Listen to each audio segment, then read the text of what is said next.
दोस्तों, एक बेटा बूढ़ी माँ को घर लाने के लिए कहता है तो उसकी पत्नी उससे मना कर देती है और कहती है कि अगर माँ जी यहाँ पर आ गई तो मैं तुम्हें तलाक देकर यहाँ से चली जाऊँगी। इसकी बात को सुनकर बेटा बड़ा ही परेशान है क्योंकि वह अपनी माँ की बुढ़ापे में सेवा करना चाहता है और उसकी पत्नी इस बात के लिए राज़ी नहीं है। तो वह अपनी पत्नी को सबक सिखाने के लिए ऐसा करता है जिसकी उसकी पत्नी ने कल्पना भी नहीं की होगी। किया हुआ था इस कहानी में इससे आगे और यहाँ तक कि ये कहानी कैसे पहुँची, पूरी कहानी की सच्चाई जानने के लिए वीडियो को अंत तक ज़रूर देखें। यदि आप हमारे YouTube चैनल पर पहली बार आए हैं तो हमारे YouTube चैनल को सब्सक्राइब और वीडियो को लाइक ज़रूर कर देना। रामपुर के एक छोटे से गांव में एक परिवार के अंदर दो माँ बेटे रहा करते हैं। बेटे का नाम विपिन है। विपिन ने अपनी पढ़ाई लिखाई कर ली है और पढ़ाई लिखाई करने के बाद वह एक सरकारी नौकरी में लग गया है। माँ के पास कुछ पुश्तौनी ज़मीन है जिस पर खेतीबाड़ी होने के बाद कुछ रुपया पैसा उनके पास आ जाया करता है और एक शहर में मकान है जिसको अक्सर ये लोग किराए पर चढ़ा दिया करते हैं। इन्हीं पैसों से माँ ने अपने बेटे को पढ़ा लिखा कर सरकारी नौकरी में लगा दिया है। माँ अच्छी तरह से अपने बेटे से प्यार किया करती है और इधर बेटा भी पूरा आज्ञाकारी अपनी माँ का हर बात माना करता था। इसके बाद माँ उसके लिए लड़की ढूंढती है और ढूंढने से उसको एक लड़की मिल जाती है जिसका नाम होता है निशा। निशा के घर में उसके भैया भाभी हैं और उसके माता पिता हैं। निशा घर की छोटी बेटी है तो उससे विपिन की शादी तय कर दी जाती है और एक निश्चित मुहूर्त देखकर धूमधाम से दोनों की शादी हो जाती है। शादी होने के साथ साथ निशा विपिन के घर में आती है। अब विपिन तो ज़्यादातर नौकरी के लिए बाहर रहा क्योंकि सरकारी नौकरी है और उसका ट्रांसफ़र इधर उधर रहा करता है, लेकिन निशा बार बार विपिन को याद दिला दिया करती है कि वह इस घर की बेटी नहीं है, वो इस घर की बहू है। बार बार अपनी सास से लड़ाई कर दिया करती और लड़ाई करने के बाद अपने पति को तलाक देने के लिए कह दिया करती। अब विपिन इन बातों को सुनता है तो उसे डर लगता है क्योंकि उसकी सरकारी नौकरी है। अगर उसने उसे तलाक दिया या कुछ ऐसा वैसा केस उसके ऊपर हो गया तो उसकी सरकारी नौकरी में दिक्कत आ सकती है। इस बात को सोचते हुए ना चाहते हुए भी विपिन अपनी पत्नी को लेकर अब उस शहर वाले मकान में जाकर रहने लगता है जो उसके पिताजी ने बनवाया था।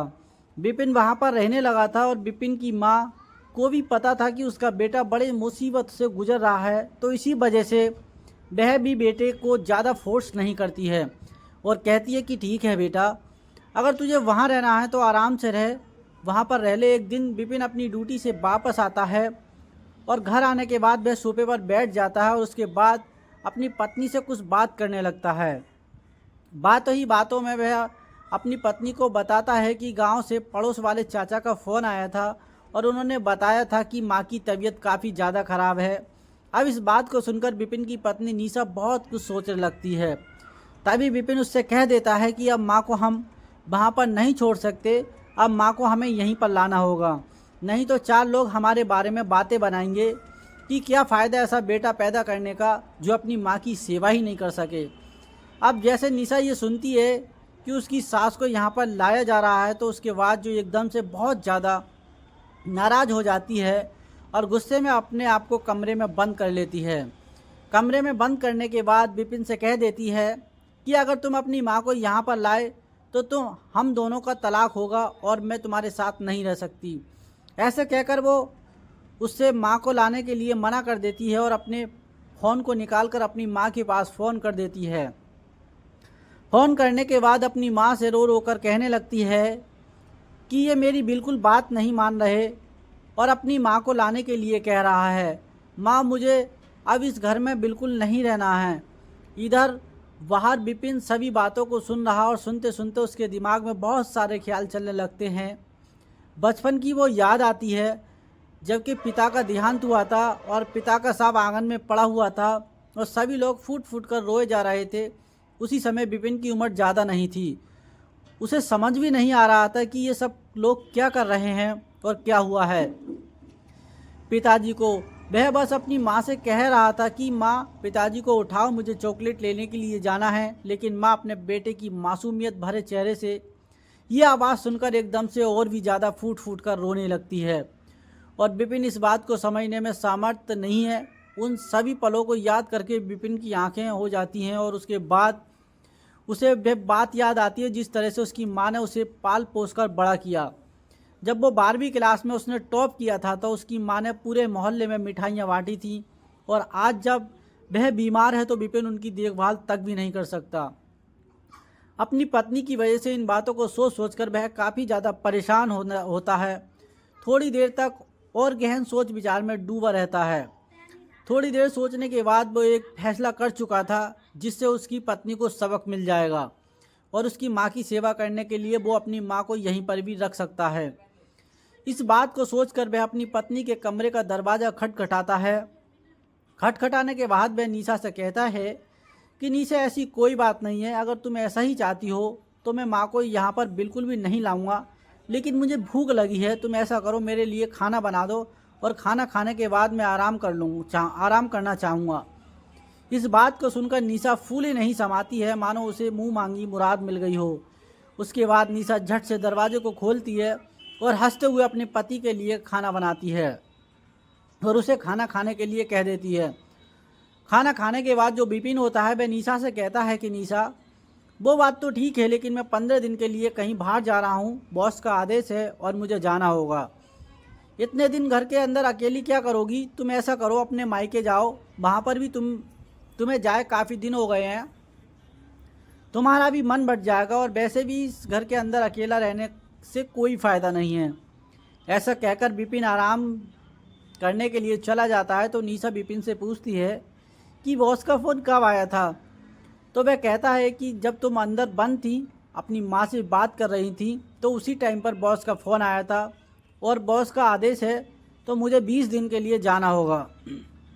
इस बात को सुनकर निशा भी अपने मायके जाने के लिए रेडी हो जाती है, और दूसरे दिन सुबह सुबह दोनों पति पत्नी अपने अपने कर्तव्य के लिए घर से निकल जाते हैं। विपिन ने अपनी पत्नी से झूठ कहा था कि ये बॉस के किसी काम से बाहर जा रहा है 20 दिन के लिए। दरअसल वह अपनी माँ की सेवा करना चाहता था, और इसी वजह से वह बस में बैठ गया था। जो बस गांव जाने वाली थी, सफ़र 3 घंटे का था, और 3 घंटे के दौरान वह बहुत कुछ अपनी माँ की पुरानी बातों के बारे में सोचता है। उसकी साइड वाली सीट पर एक माँ अपने बच्चे को लेकर बैठी हुई थी, जिस बच्चे की उम्र तकरीबन 5 साल लग रही थी, और बार बार वह बच्चा किसी खिलौने को देखकर, किसी सामान को देखकर अपनी माँ से उसे लेने के लिए आग्रह करता है, लेकिन माँ अपने तरीके से उसे समझा दिया करती है और कहा करती है कि बेटा, ये तो ख़राब खिलौना है, इससे तुझे चोट लग जाएगी। और बच्चा कभी कभी समझ जाया करता, तो कभी कभी अपनी माँ से नाराज़ हो जाया करता। जैसे ही विपिन इन सभी चीज़ों को देखता है तो उसे बचपन के वो पल याद आ जाते हैं जब पिताजी नहीं थे। उसकी माँ उसकी इच्छाओं को पूरा करने के लिए एड़ी चोटी का जोर लगा दिया करती थी। इस बात को देखकर विपिन की आंखें नम हो जाती हैं, और ये सफ़र कब कट गया उसे पता भी नहीं चलता है। बस अपने कर्तव्य तक पहुंच गई थी। वहां पर विपिन उस बस से उतर जाता है। उतरने के बाद वह अपने गांव की तरफ जाता है, और उसके चेहरे पर एक अलग सी खुशी आ गई थी, क्योंकि इस गांव से उसका बहुत पुराना नाता था, और यहाँ पर सभी लोग उसे जानना पहचाना करते थे। धीरे धीरे वह अपने गांव वाले घर में पहुंच गया था, और जैसे वो दरवाजे के अंदर घुसता है तो देखता है कि उसकी माँ एक खाट पर पड़ी हुई है, और तभी घर के अंदर आने की आहट देखकर वह एकदम से अपना सर ऊपर की तरफ करती है, लेकिन उसके इतना बस की नहीं था कि वो खाट पर बैठकर देख सके कि कौन आया है। तो वो वहीं से पूछने लगती है कि कौन है, तो वो बताता है कि माँ, तेरा बेटा आ गया। विपिन अब इस बात को सुनकर माँ की आंखों में अलग सी चमक आ जाती है, और वह अपने बेटे को अपने पास बुला लेती है। उसके बाद दोनों माँ बेटे वहाँ पर बैठकर ढेर सारी बातें करते हैं, और बातें ही बातों में विपिन अपनी माँ को बता देता है कि माँ, मैं तुम्हारी बहू से झूठ बोल कर आया हूँ कि मैं किसी काम से बाहर जा रहा हूँ, और मैं 20 दिन के लिए वहीं पर रहूँगा, तुम्हारी देखभाल करूँगा। इस बात को सुनकर उसकी माँ को बड़ा ही बुरा लगता है, और कहने लगती है कि बेटा, बहू का अगर ये सब कुछ पता चल गया है तो ज़रूर से तुझे तलाक दे देगी। विपिन कहता है कि माँ, तुम उसकी चिंता मत करो, अभी 20 दिन है हमारे पास, तो 20 दिन तक मैं तुम्हारी खूब सारी सेवा करूँगा और अच्छे से तुम्हारा ख्याल रखूँगा। माँ काफ़ी ज़्यादा बीमार थी, तो विपिन अपनी माँ को डॉक्टर के पास ले गया था, और वापस लौटते समय उसने होटल से खाना भी पैक करा लिया था। उसे पता था कि माँ की तबीयत खराब है तो खाना कौन बनाएगा। इसके बाद वे आकर दोनों माँ बेटे खाना खाते हैं और खाना खाने के बाद विपिन अपनी माँ को कुछ दवाइयाँ देता है और धीरे धीरे रात हो गई थी और रात को काफ़ी देर तक माँ बेटे अपनी पुरानी बातों को याद करते हैं। तो कभी हंसने लगा करते हैं तो कभी रोने लगते हैं। दूसरे दिन सुबह होती है और सुबह सुबह गांव वालों को जैसे ही पता चलता है कि विपिन अपनी माँ के पास आ गया है तो काफ़ी ज़्यादा लोग उसे जाना पहचाना करते थे। वो उसके पास आते और उससे मिलने के बाद उससे कहते हैं कि अब तुम्हें अपनी माँ को अपने साथ ही ले जाना चाहिए क्योंकि इनकी उम्र काफ़ी ज़्यादा हो गई है। अब ये अपना खाना पीना कैसे बना पाएंगी, तुम अपने साथ रखोगे तो इनकी भी देखभाल हो जाएगी। विपिन इनको कुछ जवाब नहीं दे पाता और हाँ में हाँ सर हिलाते हुए उनको ऐसे ही भेज देता है। धीरे धीरे शाम हो गई थी और इसी तरह से विपिन 10 से 13 दिन वहाँ पर काट लेता है। जैसे ही अंत होता है तो वो कहने लगता है कि माँ अब मुझे जाना होगा, मेरी छुट्टियाँ ख़त्म हो गई। माँ इस बात को सुनकर उसकी आंखों में आंसू आ जाते हैं और कहती है कि हाँ बेटा तुझे जाना होगा और मैं यहीं पर रहूँगी। ऐसा कहकर माँ अपने बेटे को विदा करने लगती है। लेकिन तभी विपिन अपनी माँ से कहता है कि माँ तुमसे किसने कहा कि मैं तुम्हें यहाँ पर छोड़ रहा हूँ, मैं तुम्हें अपने साथ ले जा रहा हूँ और तुम मेरे साथ ही चलोगी। बताओ तुम्हारे कौन कौन से कपड़े रखने हैं। अब तक माँ की तबीयत भी ठीक हो गई थी तो उसके बाद माँ मना करने लगती है, कहती है कि बेटा तुझे बहू के स्वभाव का पता है, वो किस तरह की है, उसे बिल्कुल भी अच्छा नहीं है लगता अगर मैं जाऊंगी तो तुम्हारे बीच में विवाद होगा और मैं तुम्हारे विवाद का कारण नहीं बनना चाहती।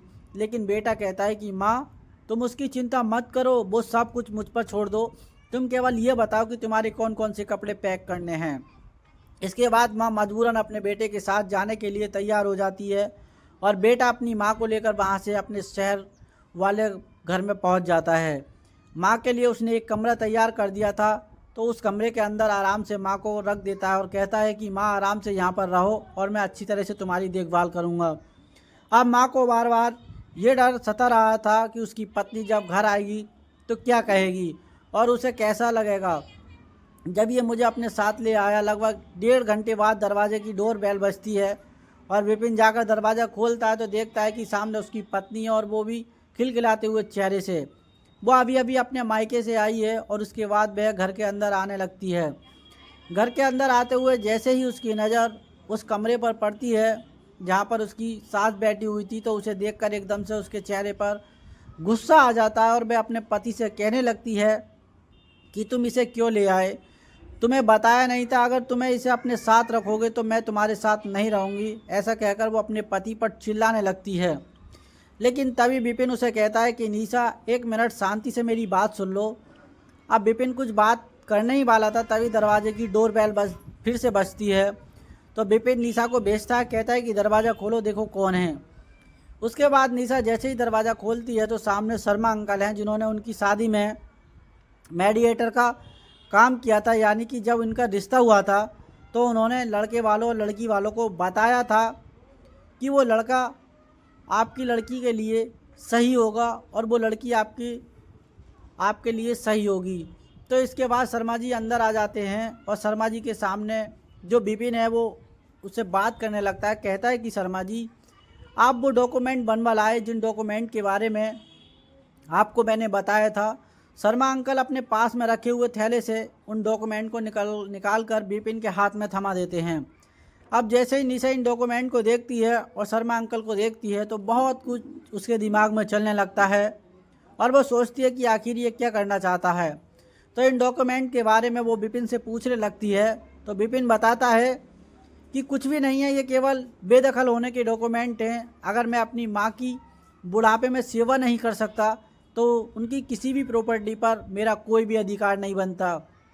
मैं अपनी माँ की पूरी प्रॉपर्टी से अपने आप को बेदखल कर रहा हूँ ताकि मेरी माँ बुढ़ापे में किसी और को अपना वारिस बनाकर अपनी सेवा करवा सके और अपने जीवन को अच्छी तरह व्यतीत कर सके।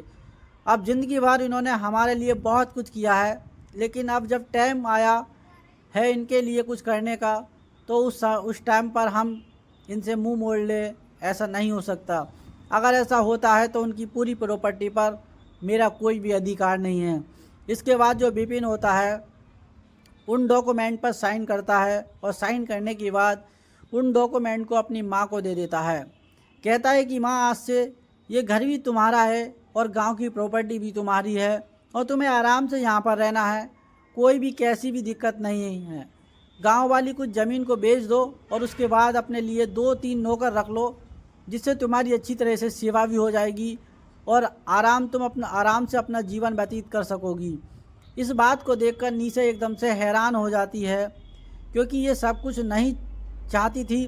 वह चाहती थी जो प्रॉपर्टी है विपिन के नाम आती है वो तो विपिन के पास ही रहेगी, लेकिन सास की सेवा उसे ना करनी पड़े। निशा को कुछ समझ में नहीं आता है। तभी विपिन निशा से कहने लगता है, निशा अब बहुत हो गया, अब हम इस घर में एक सेकंड नहीं रह सकते। ये घर माँ जी का है। जब माँ जी से तुम्हें इतनी नफ़रत है तो उनके घर से भी होनी चाहिए।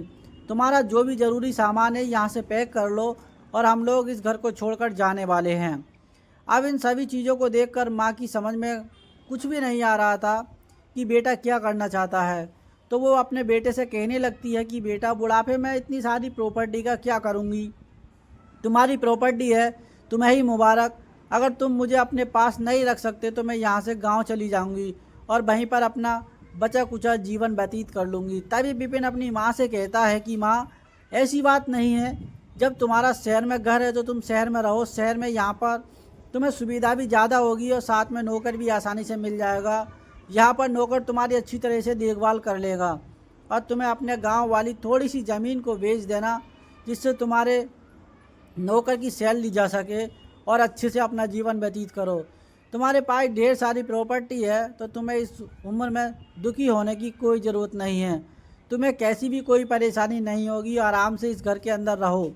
पर दोबारा से अपनी पत्नी को ज्ञात दिलाता है तो उसकी पत्नी कहने लगती है कि ढेर सारा सामान है, अभी हम कहाँ पर जाएंगे, कुछ दिनों के लिए यहीं पर रह लेते हैं और बाद में कुछ इंतज़ाम कर लेंगे। जैसे ही नया घर मिल जाएगा तो उसके अंदर हम अपने सामान को शिफ्ट कर लेंगे। इस बात को सुनकर विपिन उसकी इस बात के लिए एग्री होता है और कहता है कि ठीक है, अगर ऐसी बात है तो इतने दिनों तक, जितने दिन हम इस घर में रहेंगे तो उतने दिनों तक तुम्हें माँ जी को खाना पीना देना होगा, ताकि वह हमारे किराए के रूप में उसे स्वीकार कर सके। हम बिना पैसे दिए किसी के साथ नहीं रह सकते और माँ जी हमसे पैसा बिल्कुल भी नहीं लेंगी तो हमारा ये फ़र्ज़ बनता है कि हम अगर दूसरे के घर में रह रहे हों तो उसको किराए के रूप में कुछ ना कुछ देना चाहिए। निशा भी इस बात के लिए एग्री हो जाती है, लेकिन अभी तक भी निशा के दिमाग में यही बात चल रही थी कि आखिर क्या हो रहा है और विपिन क्या कर रहा है। विपिन की बातों को ना तो वह नकार सकती है, और क्योंकि उसने ही कहा था कि माँ जी की देखभाल मैं नहीं कर सकती, और ना ही इस बात को पूरी तरह से स्वीकार कर पा रही है। इसी असमंजस में 15 दिन बीत जाते हैं और 15 दिन तक सास बहू के बीच में जरा सी भी कलेश नहीं होता है और वह दोनों अच्छी तरह से रहने लगते हैं। निशा अपनी सास के लिए खाना बनाया करती और टाइम पर उसे खाने के लिए दे दिया करती। विपिन की माँ घर के अंदर आराम से रहा करती है और सुबह शाम पार्क में घूमने के लिए जाया करती है। 15 दिन के बाद अचानक से जब विपिन ऑफिस गया था तो विपिन के ऑफिस से निशा के पास फ़ोन आता है। उसको बताया जाता है कि विपिन को हार्ट अटैक हुआ है और उसे हॉस्पिटल में लेकर गए हैं। निशा हॉस्पिटल का नाम पूछती है और भागी दौड़ी वहां से सीधी विपिन के पास उस हॉस्पिटल में पहुंच जाती है। निशा की सास उससे पूछ रही थी कि बेटी कहाँ जा रही हो, तो वह अपनी सास को फ़िलहाल कुछ नहीं बताती और वहां से सीधा उस हॉस्पिटल में पहुंच जाती है। वहां जाकर वह देखती है कि विपिन अभी तक बेहोश पड़ा हुआ है और विपिन के ऑफिस के 2 लोग उसके साथ हैं। तभी वहां पर डॉक्टर साहब आते हैं और निशा डॉक्टर साहब से विपिन के बारे में पूछने लगती है। तो डॉक्टर साहब बताते हैं कि इनको हार्ट अटैक आया है, फ़ौरन से फ़ौरन ऑपरेशन करना होगा और ऑपरेशन के लिए 1 लाख रुपए की ज़रूरत होगी, तो आप फ़ौरन से पैसों का इंतज़ाम कर दीजिए, तब तक मैं अपने ऑपरेशन की तैयारी करता हूँ। अब इस बात को सुनकर निशा बड़ी हैरान हो जाती है और वह सोचने लगती है कि उसे क्या करना चाहिए, क्योंकि ना तो उसके पास पैसे थे और ना विपिन के अकाउंट में केवल 30,000 रुपये थे। जितना भी पैसा उनके पास आया करता था उस सारे पैसे को वह साथ ही साथ शॉपिंग में और घर के खर्चों में खर्च कर दिया करते। उनके पास कोई भी प्रॉपर्टी नहीं थी। इसके बाद वह अपने मायके में फ़ोन मिलाती है और अपने भैया से फ़ोन करके कहती है कि भैया विपिन को अटैक आया है और वो फलाने हॉस्पिटल में है, आप फ़ौरन से 7-8 लाख रुपए का इंतज़ाम करके यहाँ पर आ जाइए। लेकिन उसका भैया फ़ोन पर ही उससे कह देता है कि बहन मैं आज तो जाऊँगा लेकिन मेरे पास इतने पैसे नहीं हैं और मैं पैसे का इंतज़ाम तुम खुद से कर लो। अब बहन जब इस बात को सुनती है तो वो एकदम से उसे बड़ी हैरानी होती है, क्योंकि अब तक जो निशा थी विपिन की सैलरी में से कुछ पैसे बचाकर अपने भाई को सहारा देती थी और कहा करती थी कि भाई कोई बात नहीं है, तुम्हारे जीजा अच्छे से कमाते हैं तो कोई भी कैसी भी दिक्कत नहीं है। इन सभी बातों के बारे में विपिन को भी पता था, लेकिन घर के अंदर कलह का माहौल पैदा ना हो इसी वजह से विपिन उनसे कुछ भी नहीं कहता था। अब विपिन हॉस्पिटल में पड़ा हुआ है और निशा को 1 लाख रुपए का इंतज़ाम करना है। वह अपनी माँ के पास फ़ोन करती है, लेकिन उसकी माँ भी वह कह देती है कि बेटी मेरे हाथ में कुछ नहीं है, जो भी कुछ है तुम्हारे भैया भाभी के हाथ में है, तो इसमें कुछ भी नहीं कह सकती। अब चाहते हुए भी निशा को ये सारी बातें अपनी सास को बतानी पड़ती हैं। अपनी सास को पूरी बात बता देती है, कहती है कि विपिन हॉस्पिटल में है और यहाँ पर आप फ़ौरन आ जाओ। उसके बाद जो विपिन की माँ होती है वो वहाँ से ऑटो पकड़ती है और सीधा उस हॉस्पिटल में आ जाती है। वहाँ आने के बाद उसकी आंखों में आंसू थे और वह अपने बेटे को इधर उधर देखने लगती है। तो निशा उसे विपिन को दिखाती है तो उसकी एक बिस्तर पर बेहोश पड़ा हुआ था। उसके बाद निशा कहती है कि माँ जी इनका जल्द से जल्द ऑपरेशन करना है और इसके लिए 1 लाख रुपए चाहिए होंगे। मेरे पास तो पैसे नहीं है और ना ही मेरे मैके वालों के पास हैं, आप ही कुछ इंतज़ाम कीजिए, उसके बाद ही आपके बेटे की जान बच पाएगी। इस बात को सुनकर फ़ौरन से अपनी बहू से कहती है कि बेटी कोई बात नहीं है, तुम चिंता मत करो, तुम केवल ऑपरेशन की तैयारी करो और मैं अभी के अभी पैसे लेकर आती हूँ। गांव में मेरी कुछ ज़मीन है, इसके लिए मुझे इतने पैसे भी मिल जाएंगे जिससे मेरे बेटे की जान बच जाएगी। ऐसे कहकर माँ वहाँ से चलने लगती है, लेकिन तभी विपिन उस बिस्तर से खड़ा होकर बाहर आ जाता है और अपनी माँ को रोकने लगता है। अब जैसे ही निशा ये देखती है कि उसका पति ठीक ठाक है तो एकदम से उसके होश उड़ जाते हैं। वह कहने लगती है कि विपिन अगर तुम ठीक हो तो ये सब कुछ क्या था। तो उसके बाद विपिन कहता है कि निशा ये सब कुछ वो चीज़ थी जिसे तुम काफ़ी दिनों से चाहकर भी नहीं देख पा रही थी और मेरे ख्याल से अब तुम्हें समझ आ गया होगा कि कौन तुम्हारा अपना है और कौन पराया है। निशा इन बातों को देखकर बहुत कुछ समझ चुकी थी और उसे पता चल गया था कि परिवार क्या होता है और अपना कौन होता है, पराया कौन होता है। उसके बाद निशा अपनी सास के पैर पकड़ लेती है और रो रो कर उनसे माफ़ी मांगने लगती है। कहती है कि माँ जी अब तक जो कुछ मुझसे मैंने किया मेरी नादानी समझकर उसे माफ़ कर देना और आगे से ज़िंदगी में ऐसा कुछ नहीं होगा। सास भी उसे उठाकर गले से लगा लेती है और कहती है कि बेटी कोई बात नहीं है, तुम बच्चे हो मेरे और तुमसे गलतियां होना लाजमी है। बच्चों की गलतियों को माँ बाप छुपा लिया करते हैं, तो आज ऐसी ही गलती से समझकर मैं भी छुपा लूँगी। ऐसा कहकर निशा को गले से लगा लेती है और उसके बाद सभी लोग हंसी खुशी रहने लगते हैं। आप क्या कहना चाहते हो इस कहानी के बारे में? आपकी जो भी राय है हमें कमेंट सेक्शन में लिख सकते हो, लोगों के साथ शेयर कर सकते हो। वीडियो अगर अच्छी लगे तो वीडियो को लाइक और चैनल को सब्सक्राइब ज़रूर करें ताकि हमें थोड़ा सा हौसला मिले आप लोगों के लिए ऐसी अच्छी वीडियो बनाने के लिए। इन कहानियों को सुनाने का उद्देश्य किसी को परेशान करना बिल्कुल भी नहीं है। ये कहानी आपको इसलिए सुनाई जाती है ताकि आप लोग इन कहानियों में से कुछ ना कुछ सीख सको और अपने जीवन में इस चीज़ को अप्लाई कर सको। मिलते हैं किसी नेक्स्ट वीडियो में नए टॉपिक के साथ। तब तक के लिए जय हिंद, जय भारत, जय हिंदुस्तान।